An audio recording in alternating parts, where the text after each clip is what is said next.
I've got two daughters as well, and they're 9 and 11, and it's exactly the same. It feels like they're getting older, younger. Young people are coming home feeling quite, I would hope, healthily stressed, appropriately stressed, but it could be too much. People on the call, said, that's me. I thought that it was just me. I thought I was going mad or something really bad had happened. I'm breaking all the rules over here, ladies. You remind me of the question. The next one I wanted to touch on was more about that workplace well-being. Let's talk about pregnancy, cultural factors. And what about education system? I suppose the idea of self-care might be massages and bubble baths, but actually it's much more than that. Just is quite perplexed as to what role this is and how can it actually help you. By talking, it helps people, really? Yes, Dad, it does. AXA Health chats, take 3. Hello, my name is Katie Plascott and welcome to AXA Health Chats. As we navigate through the life stages from childhood to adolescence through to motherhood and beyond, women can encounter unique challenges that can significantly affect our mental well-being. And with that in mind, I'm delighted to be joined today by Dr. Imren Sterno, lead clinical psychologist, and Nicola Baxter, psychotherapist and development practitioner, both from AXA Health. Welcome, ladies. Thank you. So let's get straight into it. We've got lots to talk about today. I think there's a lot of sort of pressures, especially with sort of social media. We know with algorithms for young girls, skincare is pushed, and we're seeing this kind of emphasis on how even young children look, what they do with their appearance. I think has a real impact on people's, on young people's well-being and their mental health for sure. And I guess children are getting smartphones younger, it feels, in primary school as well. There's that peer pressure to actually have a smartphone and problems outside of school that might be brought into school as a result. Absolutely. And I think there's a lot of campaigns around, sort of using smartphones, kinds of safety.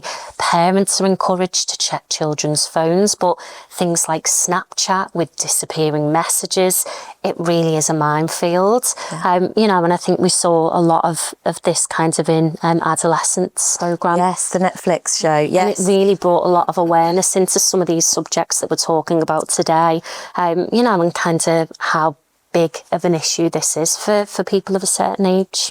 But it's how parents navigate that. It's really difficult. You don't want to be intrusive on your child, but you do want to check their phone. Like I do check my daughter's phone. She's very aware of it. And we talked about it, and it's kind of a condition that she has, because if she wants her phone, I will check it. But as Nicola says, Snapchat, it just disappears.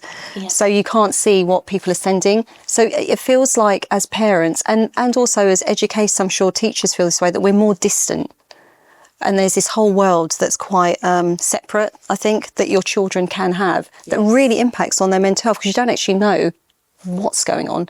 And how do you police that even? Or how should you, Yeah, I totally agree. I think it's an education for the parents to get their head around all the different apps and social media, because the kids are just so used to it from a young age. Yeah, it's a real education piece for the parents as well. And what about education system? So do you think that schools and those primary care settings can support the mental health of young girls?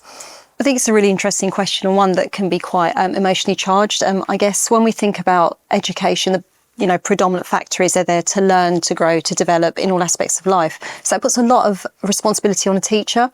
And I guess doing the roles that Nicola and I do, over the years, we've had lots of teachers that have come to us for therapy or treatment or for information, because there is an intense kind of pressure that they're expected to be almost social workers, taking on different roles of caregiver as well, because there's so much pressure in society on services, external services. However, I think it's a shared responsibility that we all have in society. And I do feel like the pressure is on the education system a lot more. And with resources being limited, I think that does create quite a difficult situation for teachers. I agree. I think there's a lot of pressure, and it's really difficult to juggle work, kind of supporting with extracurricular activities for parents. But we also know that there's a lot of things that happen in school, like bullying, sort of online bullying that children are facing. When I was at school, we didn't have social media, we didn't have smartphones. So it's almost like a whole new world of potential, like you say, bullying or hassle outside of school that continues. I think the support that's required has come more into the school, which I think is really good to see, and particularly for young girls, when we think about the body image concerns they have. Nicola rightly said about the bullying as well, and how, we're seeing social media having an impact. There are lots of programs, great programs out there where social workers go in, mental health nurses, to do awareness programs, and teachers do lots of this support as well. What's really interesting for me is seeing how it's changed over the years. So my 11-year-old came home and she had an activity to do mindfulness colouring. I mean, when I was 11, I didn't know what mindfulness was. So I think the world has really, so there is a big drive, which I think is really important, but particularly for young girls going through adolescence, that hormone charged age, and boys go through it as well. But that focus on appearance seems to be more pronounced, that focus on fitting in, this kind of ideal look. And we know as adults, maybe more so than our children know, that it is only what people want to share that they share on social media. And it's this idealised view of what the world is for them. And unfortunately, our children and young people want to be part of that. In your experience, when you see girls in clinic, what are the kind of key themes that they're coming in for? So we see lots of individuals in services that have an array of difficulties. I mean, it is really broad. Predominantly during early childhood and adolescence, we see lots of anxiety and I guess symptoms around self-esteem. And then as we move along more into adolescence, we see a lot more around eating disorders, even obesity, and again, body image problems, not only for young girls, but we see an increase in young men seeking support for body image concerns as well. And as we go into those more teen years, something that's become quite predominant for services is young women being diagnosed with personality disorder and emotionally unstable personality disorder. And Nicola, what's your take on that in terms of getting that kind of almost that label or diagnosis and what that means? I think it's a really good question. What we see is later on in life, especially in the workplace, having a kind of label or a diagnosis, especially sort of in adolescence or, sort of early adulthood, there can be this stigma, and often people are concerned to share, especially women. We hear a lot of people in the workplace that say, how will that impact my chances of progression? What might people think of me? So it can be quite detrimental in some ways to have a diagnosis. For some people it can be quite supportive, that it helps them to sort of understand themselves. But again, I think when we look at that in the workplace, it can go on to, sort of add that extra pressure for women.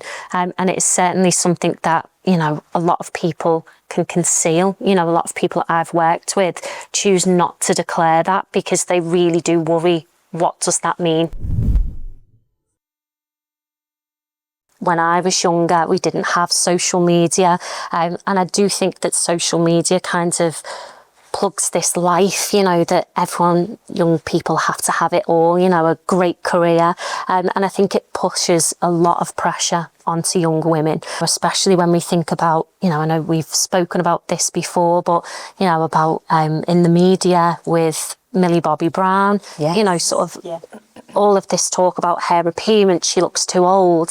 Amy Lou Woods, when there was the skit of her appearance. And I think for young people, it kind of gives this message that you can't be different. You've got to look a certain way to fit into a certain box, to make the right decisions. There's just a lot of pressure, I think, from an early age, and especially when we think about education, career choices. Yeah, absolutely. Yeah, I couldn't agree more. I think what's really difficult, I guess, and challenging is this idea of what success is. And is it to be, a certain body shape, to look a certain way, to have certain products or certain items, even like iPhones and all this stuff, even to that sort of small detail of what phone you have can be really impactful. And then you're doing your A-levels, thinking about career choices. And how do you fit in? And I think that is a really difficult turning point for many. And I do think, age 13 to 15, making those decisions. I mean, when I look back, choosing my GCSEs and then my A-levels to dictate my career, isn't that really young? isn't that really young to think, you know? So I think in terms of the mental health aspect of it, there's a lot of pressure to make the right choice. And that's really difficult for the individual as well as their peer group, but for parents as well. And we forget that, you know, parents do bear the brunt of all this. So yeah, career choice is a huge one. And what is success? I ask that a lot, you know, what determines success for a woman? And I think that is a huge question. Yeah, don't have the answer, by the way, but a huge question. Yeah, it is, absolutely. And I think that for women especially, obviously it's changed over the years. When I think of my mum and my grandma, you know, they didn't go back to work after they had children. They had very traditional roles, staying at home.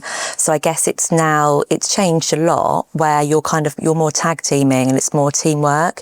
You're both working, you're both looking after children. It's just fitting all of that in the mental load. There's this kind of perception that you can have a great career, look a certain way, be the perfect parent maybe, or the perfect wife, you know, but how many roles do we juggle? We get on that hamster wheel and we just accept that that's how life should be, when actually, if problems do become, I guess, bigger, if we do have more negative thoughts, do we really seek help? I'm not sure. You know, we see it a lot, don't we, with people that come to us for support. Yeah. It often gets to a real big breaking point for women because they keep pushing, well, that's just a woman's life, it's what you do. So I think there is a lot of that in society as well. Well, we've come a long way in the workplace. Mental health is definitely a priority for many of the corporates that we work with through AXA and that we see, you know, in general in society. I think there has been a big drive to raise awareness, which is great. However, I do think that doing a one-off webinar, for example, on stress or understanding mental health is brilliant to raise awareness, but it's not enough.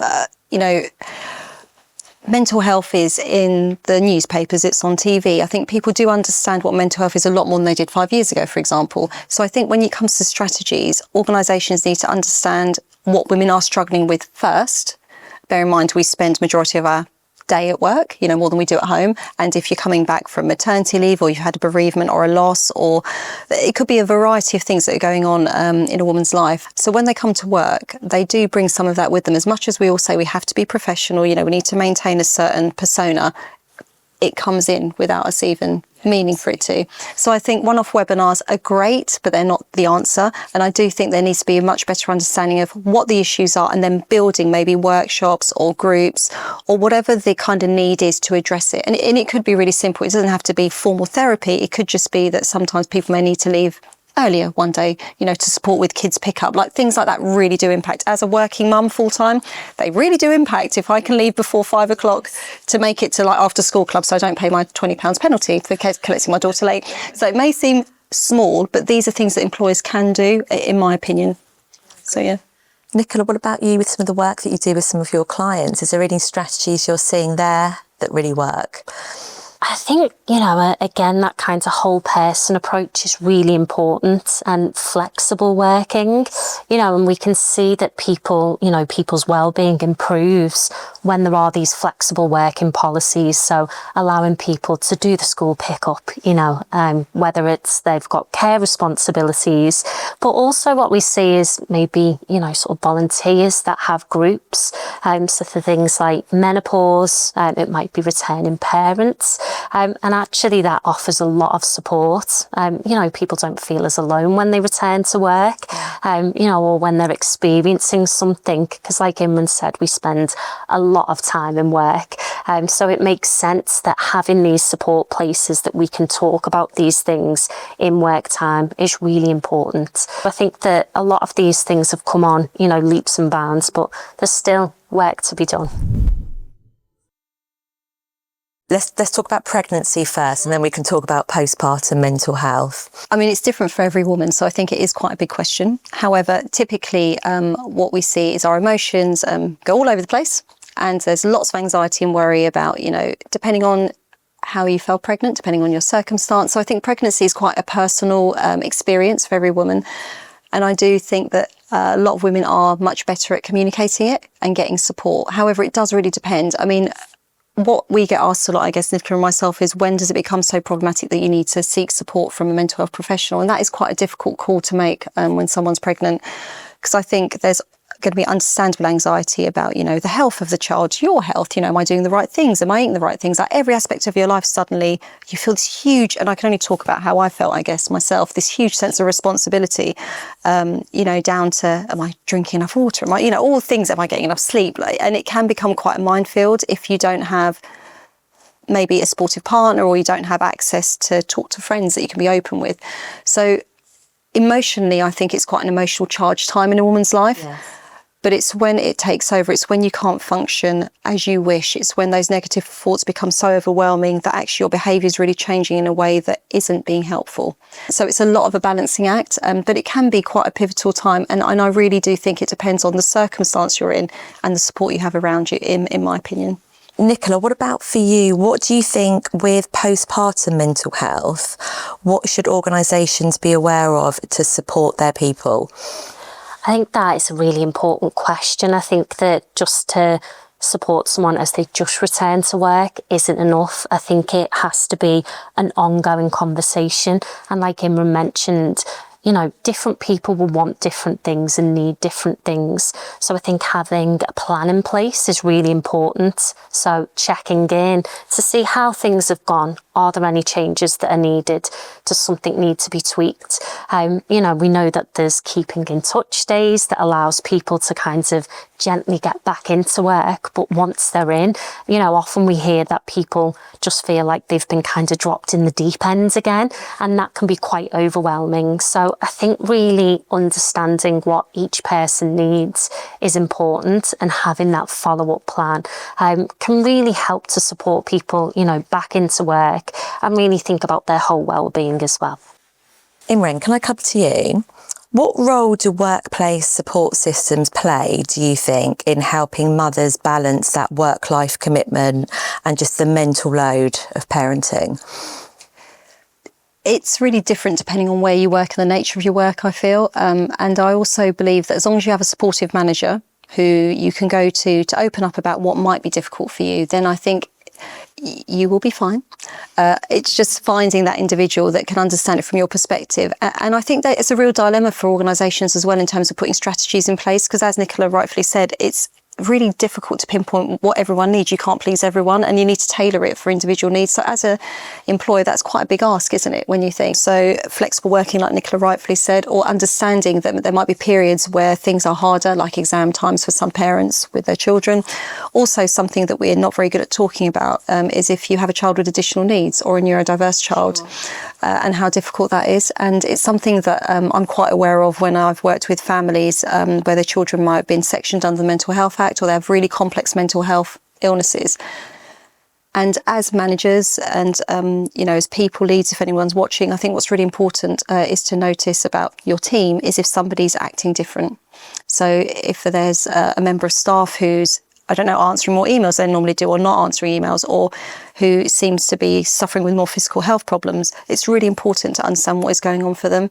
And we forget to ask each other, how are you? Are you all right? You know, taking a breather.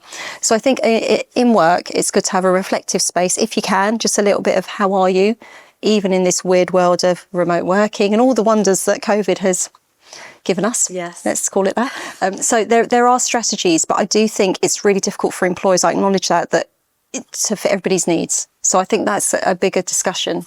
I think that there's a lot of support systems there in place. You know, again, these sort of keeping in touch days, you know, that can be really supportive for women ahead, especially if they're feeling quite anxious about their return to work. But again, we know that from some of the things we see in workplaces where there are support groups, that really offers, you know, a lot of help. Imren mentioned, you know, about children with additional needs. Absolutely. You know, and I think that for people with children with additional needs, you know, they're often having to learn a lot about, you know, almost become doctors in their own right to understand their child's needs and diagnosis. You know, and something that is really echoed when people return to work, when parents return to work, is this idea about their whole life has changed. And then they return to work and they're expected to work as though they don't have children. So it really is such a huge life change. And I think having a supportive manager that understands that, asks that person what they need, is really important. So we see a variety of different things, and when a woman goes through menopause, obviously there's all the different hormonal aspects and how they're thinking and feeling about themselves as well in their stage of life, because it is a turning point for many women, and often a time where women do reflect on what they've achieved, where they're at, and for women particularly. So in services we see a variety of things, ranging from that kind of being highly emotive to angry outbursts, to how to manage. I guess emotion regulation is a really big key that we see, that people are seeking to kind of learn how to calm down, and strategies, for coping with those emotional outbursts. But that can be really difficult when your hormones are just playing against you, is how I describe it, I think. Yeah. So what we see in services particularly is people coming for emotion regulation, but also reflection on where they are in their life. Now, the positive of that can be that actually just because life didn't go the way maybe you planned in your 20s, it doesn't mean it's gone badly or wrong. I do think that with the raising awareness in the workplace and in society as general, I almost feel like women are there's more permission to talk about it, and there's more permission to understand it, which is so important, I feel. I think so. If I think back to how my mum described sort of menopause in the workplace when she was younger, it was quite shameful. People didn't talk about it. They were having to just sort of internalise these feelings that they were having, sort of run to the bathroom and they had a hot flush. And I think what is really fantastic now is having these awareness days. Both men and women are really beginning to understand the challenges that come with menopause. And I think that when that conversation is open, people feel more able to say, I've experienced that, and more confident if they do have brain fog or they kind of forget something mid-conversation, to kind of give themselves permission to just relax a little. So I think that having those ongoing conversations are really positive. How important is it from your perspective that opening up and starting those conversations can really help? Absolutely. I think it's quite fundamental. And it might not be that you recognise that you're struggling. And what we've seen, Nicola and myself run lots of different groups for corporate clients, as well as, work clinically with individuals. And when we start talking and opening up, you start to notice similarities that you're experiencing that somebody else is having, for example. And then it sort of makes you think about your situation in a different way. I think stigma is still very apparent in our society, particularly for women, even more so. From early childhood, even though there are, like we said before, talks about mental health and raising awareness, I still do feel like there is a long way to go. And I do think there is that generational layer. As when I think about my parents, they did just get on with it. And even when I told my father that I wanted to be a clinical psychologist, he was quite perplexed as to what the role this is and how can it actually help you. By talking, it helps people, really? Yes, Dad, it does. And of course, there's a huge evidence base about it, so it does. But there is a truth here, because if we do struggle without voicing what we're struggling with, it's very internal. Yes. And it can become a huge problem inside us, where negative thoughts take over, where it impacts our self-esteem. We feel like we can't cope. And Nicola said about burnout, absolutely. But burnout isn't just connected to the workplace. You can be burnt out from being a mother, from being a carer. So I think stigma is a huge part of this. And actually, it's really brave. It's really brave to go to the GP or to call EAP and say, I need help, especially if you've never done it before. So although I do feel like we have gone a huge leap from where we were sort of 5-10 years ago, I still feel like many individuals just muddle through. Yes. And particularly women, because it's what we do, right? Yeah. That's just how it is. Yeah, absolutely. Nicola, what kind of self-care practices or coping mechanisms do you recommend for women at those different life stages to kind of help feed into that piece? Just imagining that a lot of people listening in, a lot of women will say, I don't have time for self-care. We hear that time and again. And I suppose the idea of self-care might be massages and bubble baths. But actually it's much more than that. It's about, really sort of filling your own cup and doing things that help you to be able to do all of these things. So dedicating some time to whether or not it's, sort of going for a walk or, doing the thing that really helps you to feel good. I think it is so important, especially when women say don't have time for that. it's generally an indicator that actually it is really needed. And there are a lot of different forms of self-care. So I think it's about understanding what we really need, what works well for us, because what works well for one person isn't going to fit for somebody else.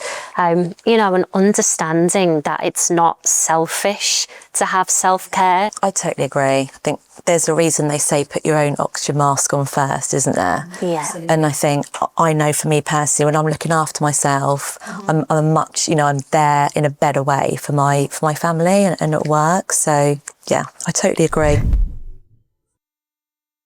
So there's something that we have to recognise is therapy doesn't suit everyone. And that is really important because you need to be in a place where you're ready to acknowledge the difficulties that you have, which is a big ask if you've just been muddling through, and you need to be able to make space to not only attend the sessions, but to sometimes do some of the activities that your therapist may suggest. So what I would say to individuals for when to seek help, it's something that Nicola and I get asked all the time. It's when you are realising that you're not coping in a way that you would like, where you're not able to live your life in a way that is normal for you. And that might be for short periods of time or might be more prolonged. And often we see when individuals have lots of negative thoughts and they're behaving in ways that is very out of the norm for them, is when they realise, actually, this has got too much and I don't know what to do. And that's a really difficult place to be in. And it's really brave to seek help. So for those of you that are listening, you may have EAP access, which is great. So your employee assisted program where you just call up. And many people ask us what happens when they call up. So you call up, you'll speak to a telephone counsellor who will arrange an appointment for you to have an assessment. An assessment is lots of questions. It is for them to understand what you're going through. And then they'll create a package or a plan that they believe will help you. There are other traditional routes, such as going to your GP, and where your GP can often offer you a broad diagnosis, help you understand what you're going through, and might offer you medication or a referral to NHS services, where there's lots of fantastic therapists as well. And I think there are so many services there that it can be, sort of really difficult to think about what is best, for person to person. I suppose one thing that really jumps to mind is waiting lists. I think that a lot of people know that there are really long waiting lists from, sort of borough to borough. And that can sometimes stop people from accessing support for mental health. They kind of assume, actually, it's going to take so long. So where people do have EAP support, that can be incredibly helpful, where they can get, sort of quicker support matched with a therapist. There are certain charities like Mind Charity, local charities, again from borough to borough, that can help with specific things. So there might be, sort of women's mental health support, children's mental health support. So I do think that it's about, really researching what is available to you, understanding what is available. But I do think that, again, having that conversation with a GP can be really helpful. Again, because for some people, there's not, sort of a one size fits all approach. Some people may choose to go down a medication route. Some people may need that, in conjunction with other talking therapies. So I do think that there's a certain, sort of element there about understanding what is available, and knowing that it's okay if it doesn't fit for you to try something else. Thank you both so much for your expertise and insight. It's been really interesting, so thank you. Thank you. Pleasure, thank you. So we've had a really good discussion there where we've talked about the pinch points throughout a woman's life in terms of her mental health, how important it is to advocate for yourself, and also to seek help when needed. So this is a really important conversation, and we would encourage you to keep that conversation going. Thank you.